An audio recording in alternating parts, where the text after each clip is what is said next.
အာကြီးကတော့ပွဲစဉ်တစ်မှာတင်အနိုင်3မှသေးကြနေပြီကဲဒီနေ့မှာတော့လာမယ့်2025-26ဘောလုံးရာသီအတွက်ပွဲစဉ်စရာတွေကိုပရီးမီးယားလိအဖွဲ့ချုပ်စီကနေစောစီပဲချပြလို့လာခဲ့ပါပြီ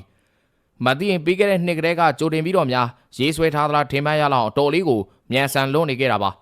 ပွဲစဉ်တစ်မှာကတည်းကအာကြီးကတော့အမြန်လန်း15မိုင်မှာကားပြည့်နဲ့ရာသီသိမ်းရတဲ့ပြိုင်ဘက်ငယ်ကလေးနဲ့ရင်ဆိုင်ရမှာဖြစ်လို့အနိုင်3မှရဖို့ကတော့တေချာတော့ရှိနေခဲ့ပြီလို့ဆိုရမှာပါအာကြီးကပွဲစဉ်တစ်ဖြစ်ဂိတ်ကြီးတို့နဲ့ထိတ်တိုက်ရင်ဆိုင်သွားမှာဖြစ်ပါတယ်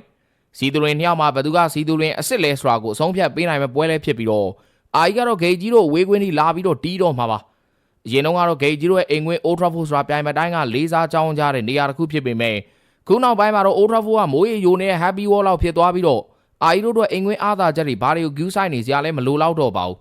နောက်မျိုးပြောရရင်ဂိတ်ကြီးတို့ရဲ့အိမ်ငွေကကြုံများလူတက်ပြီးတော့တမသွားတဲ့ပရိုက်တာဆောင်းကြများကြီးလို့ဖြစ်နေတာကြောင့်ဒီပွဲမှာလဲအာကြီးကိုနိုင်ဖို့နေသားစီပလင်းလေးခါချိန်ပြီးတော့အစင်းသင်းစောင့်နေကြဝယ်ရှိပါတော့တယ်